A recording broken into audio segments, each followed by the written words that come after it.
Indulge in the past with History on the Rocks, the podcast that brings you the fascinating tales of lesser-known history while you get ready for the weekend with your favorite drink in hand. Join Cody and Audrey as they uncork the stories that time forgot. From famous people like George Washington and his distillery to pirate queens causing mayhem on the high seas. Each episode is a journey through the ages with endless possibilities. Give them a follow on Facebook and Instagram.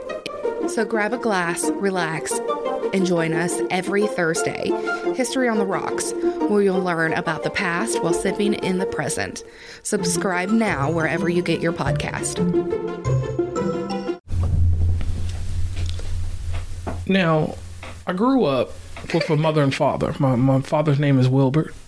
My mother's name is Rosalind. And the sister that I do keep in good regard, her name's Val. Another sister don't matter.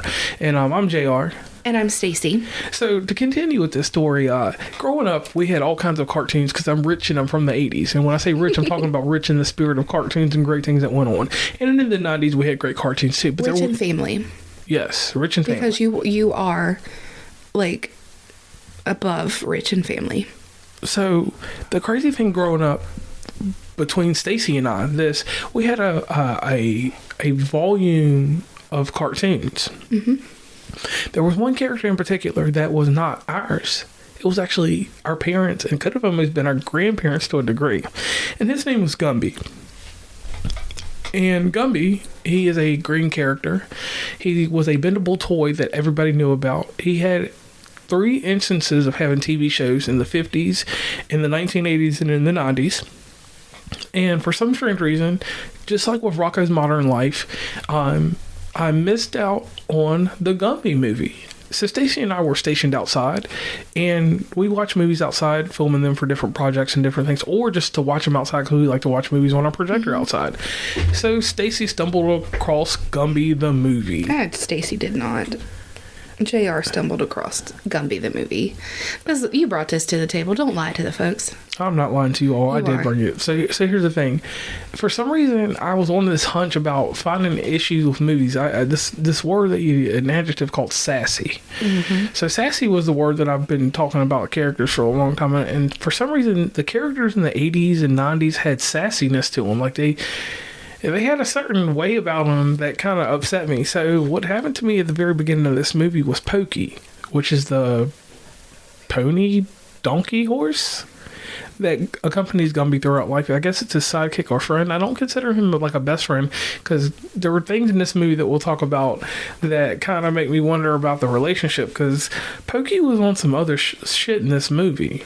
Well, and you got to think that times have changed because people could create shows and movies like this, and excuse my language, and nobody gave a rat's ass because that's what it was. It was a movie. It was a show, and nobody got offended by anything. But you make stuff like this now, and everybody's got a problem with it, and this freaking watermelon cancel culture is bullshit, and people need to get off their high horse, no pun intended, and just let us enjoy the things that we enjoy. Okay, so this movie starts off, and it's like some outer space stuff. It starts off talking about Gumby, and some aliens are watching Gumby, and Gumby and Pokey are doing their thing like the 1960 episodes, and then all of a sudden they turn into 2 rectangles. They turn into rectangles. One turns to clay. Yeah, they're clay. They go back to their original clay mold. Yeah, they just transform like wow. Yeah. Because that's what they are. These characters are. What'd you tell me? They were clay animations. Yeah, claymation. Yes. Yeah. So that's what you gotta imagine if you've never seen Gumby or heard of Gumby, you have to think of it in the terms of they were creating this out of clay, and that's what the character's based off of. So they reverted back to their original clay form when they're moving worlds, I guess. Yeah, so they end up on Gumby Earth, because I've seen the one sign that said Gumby Asia or something. I don't know. It had all kinds of wild stuff. So they end up either in a toy store or they start off in a toy store, and Pokey ends up turning back into himself prematurely. Mm-hmm. Well, because he said, "Oh, I thought Gumby wanted to land here," or something like that. Yeah, and he said it just like that. Yeah. And then Gumby goes on somewhere else, and we don't even see Gumby. Then these dudes roll up into like some kind of vehicle. Yeah. And one's got this old dusty ass looking hair, and the other one's like, "Where's Gumby?" Blah blah blah blah blah, and tell them where I think Pokey gets sassy. I'm not gonna find them or find Gumby for them. I'm gonna find Gumby for me. That statement right there. And if you've seen his face and the way he looked, maybe I do too much with movies. You do. You think too much in it, but that's okay. So from that point on, Pokey had smart remarks for everybody. But everybody in the thing had it, if you'll realize, because I don't even know if you realized that and caught on. It was everybody, and that's how the show was, and I think that's why it was so enjoyable back then, because you had that rude and crude humor and nobody gave a shit because it was funny. So like the Pokey goes on about a fire station and stuff, and the fireman's like, "Get the fuck out the way," basically. That's what he wanted to say. Pretty much. He's like, "No, Pokey, you can't be under there, you're going to get smashed." And that's the thing that oh my gosh, that's the thing that made me the maddest in this movie. How the heck can the firefighter come down the chute, land on top of this horse, and not mold together like clay? Right. But then a few scenes later, these people come out of a slide and all three of them combine and they're morphed together. Like, make it make sense. Right. I guess maybe the speed and velocity and all that other crap. And I get it. It's just a movie. But it don't make sense, that part. And then the doctors get the combination thing, the yellow blue monster, because I don't know the yellow and blue character's name, dinosaur and blue haired girl that shoots balls out her mouth. Yep. And they go ham. They put them in the CAT scanner Rama, which looks like I got the funny part of that joke of being a CAT scan. Yeah. So I did like that. And then he started talking like we were intelligent doctors. Right. He used some scientific words that had over 42 syllables. And next thing you know, him and his homie or his radiology tech are just going crazy. And he's like, turn it up certain decibels. And I'm like, that's sound. Come on now. Right. That was the whole point. Right. So next thing you know, they start splitting. Because the sound is supposed to split them up. So they split up and they become multiples. Right. And then they do something right and get them back together. And the doctor's like, oh, y'all are together. Reverse it. Yeah, like it was humor, like it was comedy. It was funny. So you should go see this for a little bit of the movie. So if anybody happens to come across the Gumby toys, please reach out to us, because once we watch something and we enjoy it, we like to collect the figures. And JR has been searching Macari high and wide, and I will not let him buy them yet, because I would personally rather do a collection. Like find a collection somewhere, so that way we can see it and we know we're not getting centimeter toys instead of inch toys type thing, so that way that it's worth our budget. But if you all see any of these Gumby toys laying around, please shoot us a message, and if it's close enough, we'll go visit the store. Especially if it's one of you collector stores out there. If you got some Gumby, let us know. Hit us in the DMs. Yeah, no doubt on that. So eventually they catch up to Gumby. And this is what got me about Gumby. Pokey and everybody pulls up, whatever, blah, blah, blah. So they all hop into this van truck looking thing. I don't even know what it was. And he looks at Pokey. Pokey's all sad and shit like, oh, I'm not coming, blah, blah, blah. And Gumby's face does a mean reaction. And he's like, he don't say this, but I interpret this. He's like, get your ass in the truck.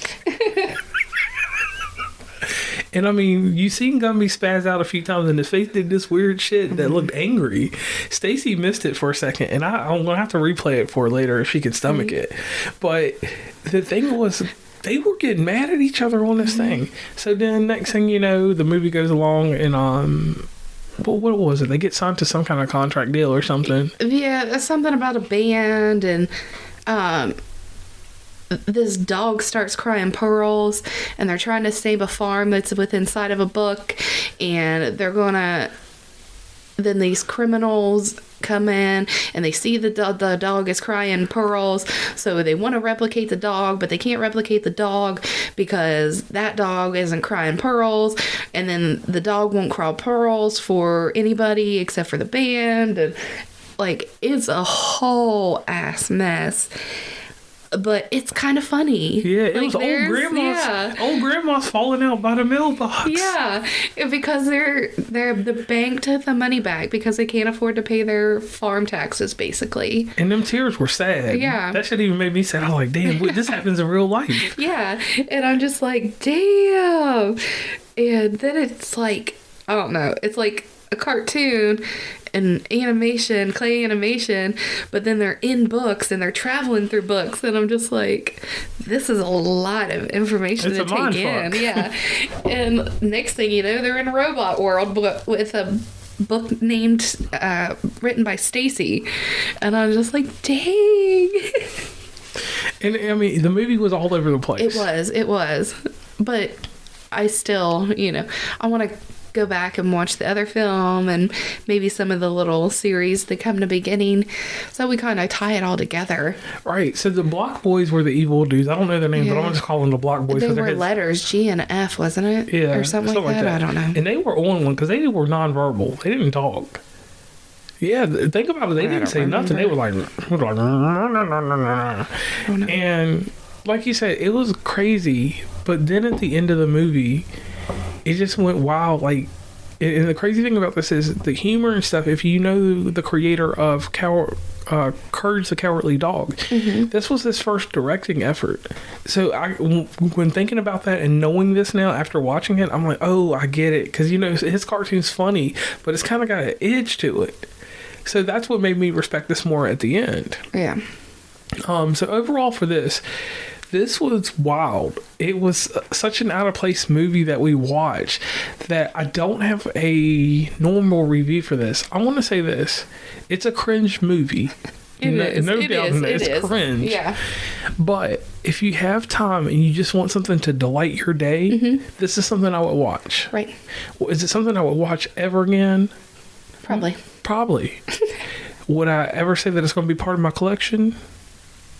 Probably. Because it's small. Like, it's an hour and a half movie. Right. Like, it's not one of these 3-4 hour movies that we have to wonder if we're going to watch again later on. But it's definitely something that can play in the background somewhere. Right. And the thing that I got to give it credit for is there's not very many claymation movies. Right. I can't even think of any outside of this, to be honest. So you ready to hear this? They had a $2.8 million budget. Box office, $57,000.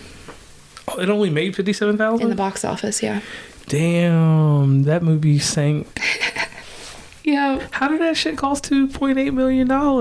And I didn't say that's how much it cost. I said that's how much of a budget it had.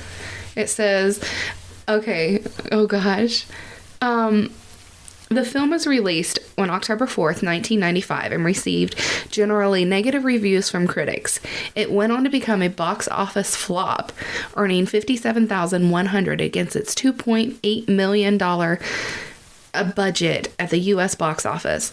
Although much of its financial failure can be attributed to its very limited theatrical rollout, it has since gained a cult following among fans of the original Gumby. Okay, so that's the problem. So basically it failed because their advertisement and marketing behind it failed.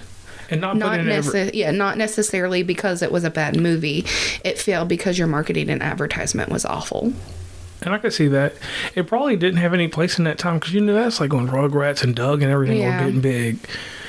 So Gumby but the thing is that even to this day, Gumby was picked up. I think he was bought by Fox or somebody. So he's been around since the late 50s. I don't know. But for him to have revivals and stuff like that, I give him his credit. Movie could have bombed, and I guess I'm a person that likes cult following movies. Yeah, because it says on review, Rotten Tomatoes, the film is an approval rating of 20%. Damn. Based on reviews from five critics, with an average rating of 3.8 out of 10. Damn. So, this goes to show you can't always base whether you're going to enjoy a movie off of Rotten Tomato reviews. So why it is always recommended to follow or to hear a review from somebody that isn't making money off of their reviews. So go out and find podcasts like us to get your information from. because, yeah, it might not have been the best movie, but I enjoyed it. It's definitely, I don't know. I don't know what their rating scale is, but 3.8 out of 10 is kind of silly. Right. But, yeah, get your information from someone that's not making money. Let's quit paying these people for that shit. I can agree with that. So, what place does this movie have in your library? I mean, it's not something I'm going to go out of my way to watch again. I already said that. I might watch it again. I want to kind of watch bits and pieces of the other episodes and see if it's something I'm going to enjoy, and I'm going to go collect the toys. And this would be something that I would show to my mother. Okay. I don't know why. I just feel like... I think she would enjoy it. My mother would enjoy it. Yeah. I feel like I could take it in another 10 years to a nursing home and play it for people. You could probably do that now. Yeah, and people would enjoy this because they would remember it. And it's just something about the toy being bendable. Like, it just had metal wire in it that you couldn't get to. And it was just like... So, on that note, I'm JR. And I'm Stacey.